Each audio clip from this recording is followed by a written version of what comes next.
Sahabat, kehidupan Mbak ini meskipun dinikahi pengusaha Arab yang sukses, tapi dengan kegigihannya tetap dia itu bekerja. Ya katanya Mbaknya tadi karena bekerja itu ibadah. Ini mungkin Mbaknya juga ada pesan-pesan buat seorang TKW di Arab Saudi gitu. Ya, kalau pesan saya sih buat semua para TKW ya, dimanapun berada, walaupun di Taiwan, di Hong Kong, di Saudi gitu ya.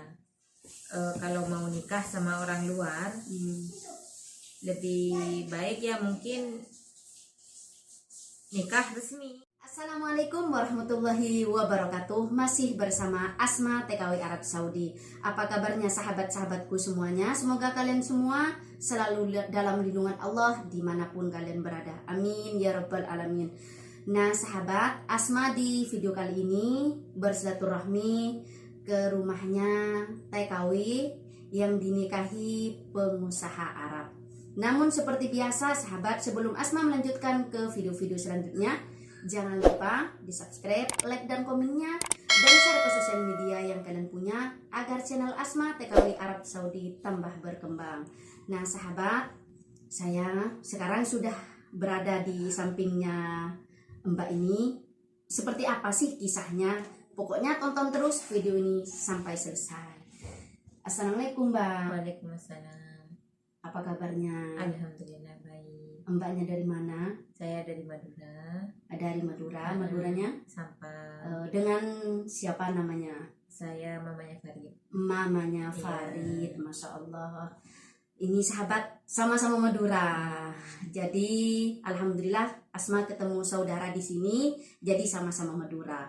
Ini sahabat mau nanya-nanya langsung ya, soalnya ini pingin tahu karena saya dengar-dengar sahabat ini katanya dinikahi pengusaha Arab. Jadi Asma pingin tahu, pingin bongkar gimana kehidupannya. Betul kan Mbak ya? Iya, ini Mbak, saya mau nanya ya, Mbaknya ini nikah sama seorang pengusaha, pertamanya ketemu di mana gitu Mbak?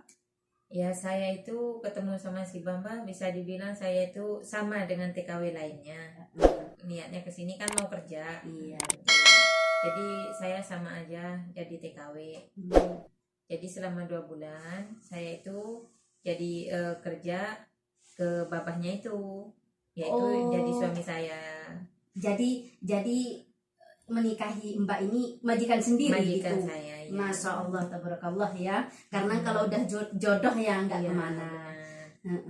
Terus Mbak nikah sama si abunya sudah lama ya? Sudah lama, alhamdulillah. Kurang lebih kalau sampai sekarang sih ya sekitar 11 tahun atau 12 tahun. Masya Allah, itu, ya. Cukup lama ya? Ya alhamdulillah cukup lama. Terus Mbaknya punya keturunan sama si Abu ya? Gitu. Alhamdulillah saya punya keturunan 1. Masya Allah. Jadi Mbak waktu itu jadi pembantu si Abu ya berapa bulan gitu Mbak? Waktu kerja sama si Baba, saya itu 2 bulan kerja sama si Baba. Terus saya bilang ke Baba kan gini, oh ya Baba, kata saya itu, jadi di sini kan nggak ada majikan perempuan. Iya betul. Terus Baba juga nggak ada di rumah. Terus aku juga mau masak di rumah nggak ada apa-apa kan, nggak ada belanjaan, nggak ada apa. Iya, terus betul. Kata si Baba itu kan cuma dibeliin air gitu ya, semacam kayak di karton kayak gitu. Jadi udah, kata si Baba, kalau masalah makan jangan takut, aku pasti ngasih. Tugas kamu cuma bersih-bersih rumah aja gitu. Masya Allah. Jadi Mbak seorang diri sendirian di rumah? Sendirian di rumah. Masya Allah. Jadi kan rumah itu ada 2 sebelahan gini ya. Udah bersih yang satunya lagi gitu. Jadi aku ngebersihin rumah itu 2. Satunya villa, satunya juga, seperti itu. Oh, tadi apa namanya yang ditempatin Mbaknya itu yang di Sugah? Yang tiap harinya ya? Kamar saya, intinya hammam saya semuanya di situ, di Sugah itu. Jadi yang villa itu mungkin ditempatin, mungkin nggak ditempatin, saya juga nggak tahu. Yang penting saya bangun tidur ya udah saya bersihin seperti itu. Nah udah Bapak itu ke tiap hari cuman ngasih nasi. Jadi waktu duhur ngasih nasi, waktu pagi ngasih futur gitu, sarapan. Kalau malam nanti sekitar jam 11 pasti nganterin hamburger atau sandwich apa gitu. Jadi nggak diem di rumah itu? Enggak, sama sekali. Jadi saya di rumah itu sendiri. Ya Allah. Saya bertahan di rumah itu sendiri sampai 2 bulan. 2 bulan. Nggak ada orang selama 2 bulan. Akhirnya saya bilang ke si bapak itu, bapak udahlah saya mau ganti majikan. Karena kenapa kamu nggak betah, kata si babahnya itu. Iya, kata saya tuh nggak betah di sini karena nggak ada majikan perempuan, terus nggak ada anak, nggak ada orang lah, saya sendiri gitu. Terus si babah juga baju juga nggak disetrika di rumah, nggak nyuci gitu kan. Jadinya mbaknya cuma bersih doang, bersih aja, ngejaga rumah gitu kan. Terus saya sendiri kayak gitu. Terus saya bilang ya udah, kata si bapak, kalau kamu mau ganti majikan atau mau pergi ke majikan baru, itu anak saya sekarang lagi nggak punya pembantu. Kalau mau kamu aja ke sana. Kata saya ya udah nggak apa-apa. Yang penting saya pergi ke rumah orang Arab yang ada keluarganya. Betul. Terus kata si bapak ya udah, nanti maghrib kamu siap-siap. Aku nanti bawa ke sana. Aku udah ngomong sama anak aku. Kata anak aku nggak apa-apa. Akhirnya saya pindah ke rumahnya anaknya itu. Nah di situ udah sekitar 3 bulan 4 bulan seperti itu. Akhirnya si bapak itu ngambil saya lagi, katanya ayo siap-siap. Terus kata anaknya, udah, katanya suruh siap-siap sama si bapak, katanya nanti bapak ambil kamu gitu. Akhirnya saya siap-siap, udah nyampe ke rumah, udah dijemput nyampe ke rumah.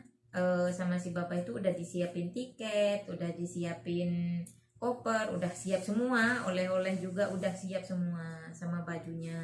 Aduh, terus gimana pertanyaan mbak itu sama si Abuyo? Ya pertanyaan saya ya cuman itu, oh bapak ini, kata bapak udah kamu pulang gitu kan. Pulang kemana? Ke Indonesia gitu. Ini barang kamu. Kan saya kesini udah biasa kan, orang kalau jadi TKW berangkat ke sini paling bawaannya secukupnya aja gitu. Udah itu punya kamu, barang-barangnya nggak usah dibawa, buang aja. Kamu bawa ini yang di koper semuanya. Gitu. Jadi ya udah saya bawa itu semua peralatan, semua udah ada di situ. Akhirnya saya, kenapa saya dipulangin? Udah pulang aja, kan kamu maunya seperti ini gitu. Tapi saya bilang saya betah di rumah anak kamu. Ini itu udahlah, kamu harus ngikutin omongan saya, sekarang kan aku majikan kamu. Begitu omongannya. Ya akhirnya saya nerima aja ya. Iya, pasrah, namanya pembantu. Akhirnya saya pasrah, ya udahlah nggak apa-apa gitu ya. Iya. Nah sesampai saya di Madura. Sesampai saya di Madura, terus kata si bapak itu, udah, katanya mungkin sekitar sebulan atau 2 bulan gitu ya. Selama itu di Madura, bapak itu nelpon, katanya jemput saya di bandara Indonesia. Terus kata si bapak itu jemput saya, katanya. Terus saya bilang di mana bapak? Di Juanda. Terus saya bilang, terus bapak mau ngapain ke Juanda kan gitu. Tanda tanya ya, kok ngikutin saya pulang gitu. Ngikutin saya pulang. Akhirnya udah nyampe di Juanda, saya bilang ke Baba, maaf, saya bilang gitu ya. Ini saya kan nggak tahu hotel di sini, nggak tahu tempat yang nyaman lah buat si Baba gitu. Terus kata si Bapak, udah kamu jangan pikirin itu, jangan pikirin hotel atau apa gitu. Aku itu udah niatnya emang pergi ke rumah kamu. Dari sini langsung ke bandara, minta jemput, maunya nggak mau ke hotel, maunya langsung ke rumah mbak. Iya, maunya langsung ke rumah saya. Nah di situ saya tuh kaget, bapak ini gimana? Jadinya kan saya ngomong sama bibi saya, ini bi gimana bi, si babah mau ke sana gitu kan. Sedangkan rumah nggak ada AC, nggak ada lantai. Iya, namanya Madura ya, di Madura sendiri. Kasur juga nggak punya. Iya, namanya zaman dulu ya bang. Betul banget pak. Rumah aja dari bambu. Iya betul. Gitu. Terus kata si bapak itu gini, kata bibi saya gini, gimana itu, katanya kan berhubung bibi saya ex Saudi juga ya. gimana masa babahnya mau, sedangkan di Saudi seperti itu. Mewah ya. Kotor sedikit aja marah. Mau datang ke Madura tempat seperti ini. Benar. Terus kata saya, dia bilang nggak apa-apa Bi, intinya kayak gitu ya. Jadi aku bilang ya udah, halas Bapak maaf muskilah itu, Bapak maaf muskilah halas. Kalau Bapak nggak ada apa-apa, ya udah kata saya itu. Disilahkan sama mbaknya ya. Akhirnya bibi saya udah ngerapiin rumah semua. Terus kipas juga kan, aku dulu kipas angin aja nggak punya ya. Iya betul. Namanya tahu sendiri Pak. Iya, gimana dulu gitu ya. Iya. Terus sama bibi saya, ya udah ada kipas angin di rumah itu bawa aja gitu. Jadi pinjem ke rumah bibi. Ya pinjem kipas angin, pinjem punya bibi. Walaupun nggak punya kasur, udahlah biarin, nggak usah pinjem gitu. Apa seadanya ya. Biar dia tahu gimana kehidupan seorang TKW kan. Dari Madura juga ke Saudi kan pingin kerja karena pingin menghidupi, memperbaiki gitu, memperbaiki ekonomi, memperbaiki rumah, isi rumah kan gitu ya. Akhirnya Bapak nggak apa-apa tidur nyenyak di rumah itu. Masya Allah. Ya nggak tahu dia tidur nyenyak gimana, nggak tahu ya. Terpaksa tahu gimana, nggak tahu. Tapi itu kan alhamdulillahnya Bapak itu pas nyampe ke Madura itu pas musim hujan. Jadi hawa itu agak dingin, tapi banyak nyamuk. Namanya di kampung. Iya. Pakai obat nyamuk juga kayak gitu. Terus udah Bapak nyampe ke Madura, udah siangnya itu dia bangun ya. Katanya Masya Allah, Tabarakallah, ternyata apa ya, badan itu enak bangunnya di hawa yang sejuk tabii, apa ya, aslinya, bukan AC gitu kan. Ya alhamdulillah. Akhirnya pas bangun tidur itu kan Babah ngelihat saya sama mama itu ya, sama ibu saya itu. Ibu saya di dapur, saya nyuci gitu kan ya. Intinya gantian gitu ya, saya sama ibu itu rumah, nyapu halaman gitu ya. Masya Allah, tabarakallah gitu ya. Nyuci pakai tangan. Ya Allah. Terus kayak ibu saya bilang, ibu kamu nyuci pakai tangan? Iya. Masa pakai kayu kayak gitu. Terus kata si mama sama ibu, iya kata ibu saya itu, saya gini. Terus saya bilang ke Bapak, iya Bapak di sini tuh di Madura ini seperti ini kehidupan sehari-harinya. Terus kata Bapak, halas udah katanya besok beli mesin cuci aja. Ya Allah. Kayak gitu. Akhirnya pertama itu hadiah ke mama saya itu mesin cuci sama kompor. Masya Allah Pak. Terus akhirnya nyampe di Madura itu sudah begitu. Terus apa omongan Abu ya sama bapak ibu mbaknya? Ya akhirnya dia udah bangun tidur, udah makan ya, udah semuanya. Dia manggil bapak saya. Kata dia itu, Babah sini katanya, saya ada yang mau diomongin. Bapak saya kan nggak ngerti ya bahasa Arab ya. Ibu saya yang ngerti. Terus kata Babah itu, ibu saya, kata saya ke Babah itu, Babah ibu saya yang ngerti bahasa Arab. Oh ya udah. Akhirnya ibu saya duduk, akhirnya ngomong ke ibu, sama ibu itu diomongin ke bapak gitu. Ya udah intinya saya mau anak kamu gitu ya. Oh langsung ngomong. Iya. Masya Allah Pak. Kata si bapak itu, saya mau nikah sama anak kamu gimana gitu. Ya akhirnya di situ kita masih rundingan ya. Kalau kalian setuju gitu ya. Tapi terutama yang saya tanyain, apa anak kamu ini ada ikatan, masih ada ikatan suami? Takut ada suami, betul. Takut ada suami gitu. Terus udah gitu datang bibi saya yang bisa bahasa Arab itu. Jadi dia yang ngobrol sama bapak. Akhirnya aku juga dulu bahasa Arab saya nggak lancar. Ya sekarang juga kurang lancar juga. Ya karena sekarang juga nggak kerja sama orang Arab sih.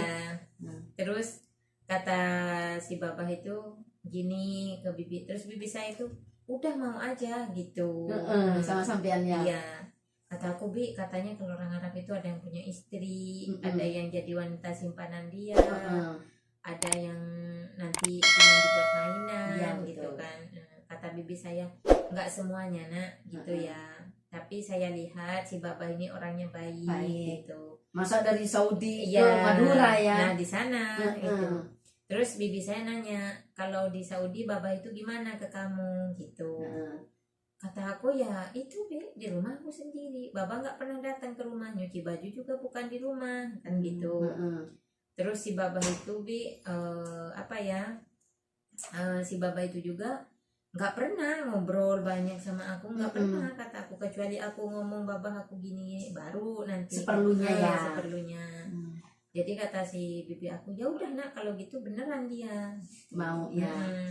Kata bibi saya itu yang saya tahu kalau orang sana itu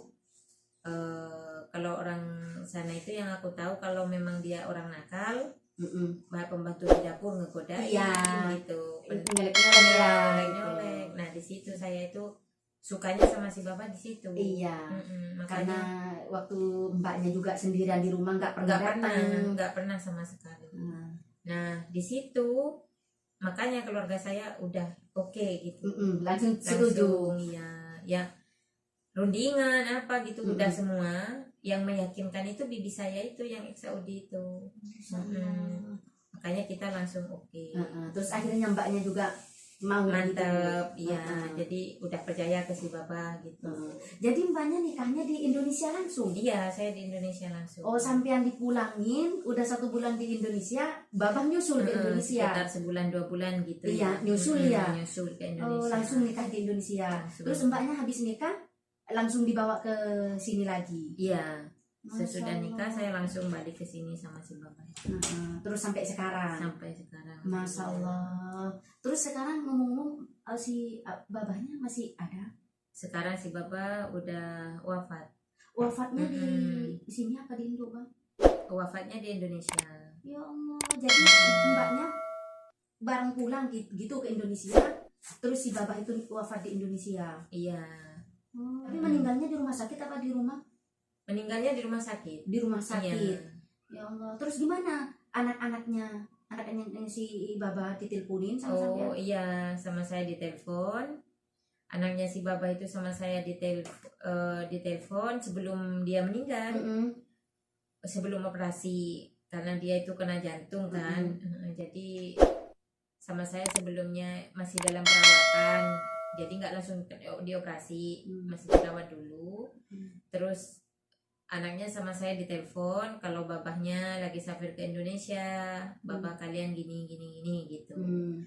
Akhirnya mereka datang yang dua nungguin di sini nanya kabar seperti itu. Oh, jadi anaknya safir juga ke Indonesia? Iya, yang dua. Jadi waktu wafatnya anak ada di sampingnya? Ada. Masya Allah. Jadi anak-anak tahulah Baba waktu sakit, terus waktu wafatnya juga ada di sampingnya gitu. Terus waktu wafat anak sampean yang sama si Abui umur berapa, Bang? Sekitar umur 3,5. 3,5. Jadi sudah tahu Baba? Iya, udah tahu. Sudah bisa manggil Babah ya. Sekarang sudah umur berapa? Sekarang udah sekitar 9. Masuk 9 tahun ini ya. Iya. Terus mbaknya di sini ini rumah ngontrak apa dikasih si Baba? Kalau rumah ini ya sepeninggalan dia, punya si Baba. Oh, jadi ini rumah punya si Baba. Iya. Terus ini rumah atas nama sampean atau anak atau gimana? Kalau masalah rumah sekarang kan emang kita belum bagi-bagi ya. Kalau masalah rumah, rumah masih tetap atas nama si Baba. Si Baba. Iya, pasti meskipun punya si Baba pasti karena sama sampean punya anak mungkin punya anaknya. Emang kita itu apa ya? Ini kan rumah atas nama si Baba. Jadi semuanya anak-anak itu diamnya di sini, di rumah ini. Jadi satu imarah kita diam satu saudara. Jadi dari atas ke bawah ini satu saudara. Family semua gitu. Masya Allah. Kedepannya setelah Babah meninggal gimana? Ya kehidupan saya sekarang setelah Babah meninggal, saya alhamdulillah ya menjalaninya dengan lancar ya. Iya. ya saya anak sambil dibantu sama saudara-saudaranya. Ya alhamdulillah juga saya dapat bagian. Masya Allah, dapat warisan nih ya. Ya Masya alhamdulillah Allah. saya sama Farid ada warisan ya, walaupun tidak banyak ya alhamdulillah, Ya, alhamdulillah, ada disyukuri cukup ya. ya. Masya Allah, tabarakallah. Jadi ya setiap hari ya itu sama saya juga menyelengi waktu saya untuk kerja juga. Kerja juga. Iya. Jadi mbaknya juga kerja sehari-harinya. Iya, Kerja di apa, Mbak? Bagian apa? saya kerja di mall. Di mall. Jadi daripada diem di rumah ya, mendingan kerja. Ya, Lebih baik. Lebih baik karena kerja. kerja itu ibadah. Masya Allah. Ternyata sahabat, mbaknya ini meskipun dapat warisan, terus juga ini termasuk dinikahi oleh pengusaha Arab yang sukses, tetap aja mbaknya semangat kerja. Setiap tahun pulang ke Indonesia. Iya, kalau dulu sih setiap tahun. Setiap tahun. Tapi kalau sekarang ya karena anak sekolah. Anak sekolah, betul. Jadi di rem dulu. Betul banget sahabat. Karena anak sekolah ya gimana mau meninggalkan pelajaran kegiatan sekolah gitu. Apalagi sekarang masih pandemi juga. Masya Allah, tabarakallah. Inilah sahabat kehidupan mbak ini.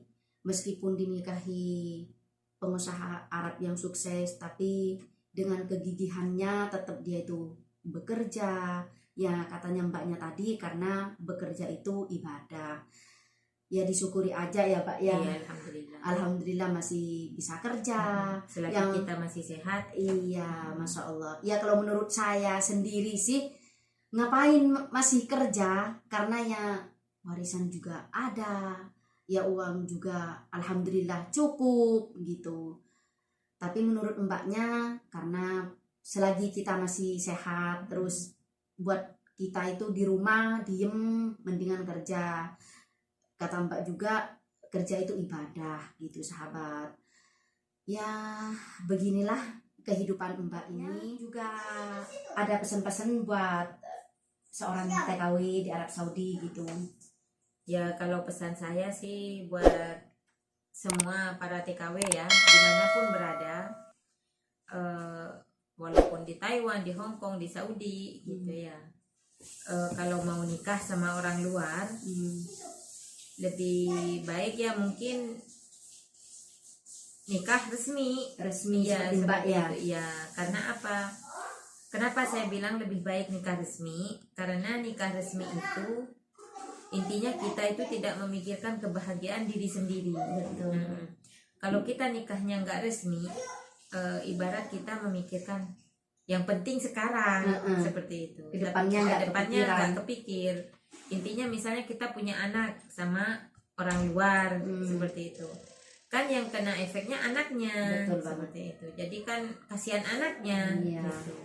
Jadi kalau mau pulang ke Indonesia ya mungkin ada juga yang kesulitan bawa anak karena anak nggak ada surat-surat lengkap seperti itu, surat-surat lengkapnya nggak ada, ikut ibu atau ikut bapak seperti itu. Iya betul. Jadi kan ya menurut saya sih ya semoga aja bisa diterima sama teman-teman semua para TKW yang ada di luaran, dan semoga saja pesan saya ini bisa bermanfaat. Iya, bisa diambil sama TKW yang mau nikah sama orang luar. Kalau kita ngambil jalan yang salah dari awal, mungkin ke belakangnya juga akan salah. Yang susah, yang repot kita. Betul banget. Jadi lebih baik resmi demi anak atau demi masa depan kita sendiri. Betul. Seperti itu. Nah itu sahabat. Ya ini pesan dari Mbak ini sebenarnya sih bagus banget buat seorang TKW yang mau nikah sama orang luar. Ya enaknya sih enakan yang resmi sahabat, karena demi masa depan anak juga. Lagian kalau pulang ke Indonesia dokumen resmi jadi gitu. lengkap. Jadi lengkap semua sahabat. Ya intinya begitulah sahabat, enak resmi ya daripada yang cuma dibuat seneng-seneng sendiri gitu. Ya pokoknya terima kasih banyak ya buat sahabat-sahabatku semua sudah menonton video Asma sampai selesai. Semoga video-video Asma ini bermanfaat bagi kita semua. Amin ya robbal alamin. Nah, seperti inilah kisah Mbak ini menikah dengan pengusaha Arab yang sudah sukses. Dan alhamdulillah sudah dibongkar semua, sudah dikasih tahu semua dari awal sampai akhir ya Mbak ya. Dari tadi sudah Mbak ini sudah bercerita tentang kehidupannya waktu nikah, waktu pertama nikah sampai sekarang sama si Abuye. Alhamdulillah sudah diceritakan semua sama sahabat-sahabatku. Pokoknya tonton terus video ini dan jangan lupa sahabat ya, di subscribe, like dan komennya, dan share ke sosial media yang kalian punya agar channel Asma TKW Arab Saudi tambah berkembang. Dan jangan lupa sahabat, ini mbaknya juga punya channel ya. Iya. Siapa nama channelnya Bang? Fafa Hasan Family. Fafa Hasan Family. Pokoknya jangan lupa subscriber dari Asma TKW Arab Saudi mampir ke channelnya Fafa Hasan Family. Pokoknya dukung terus channelnya dia, dukung dengan cara di subscribe, like dan komennya sahabat ya. Ya, ini kan sudah selesai ya ngobrolnya. Sudah diceritain semua. Saya akhiri dulu sahabat sampai di sini. Kurang lebihnya Asma mohon maaf. Dari kediamannya Mbak Fafa Hasan Family, Asma mengucapkan Assalamualaikum warahmatullahi wabarakatuh.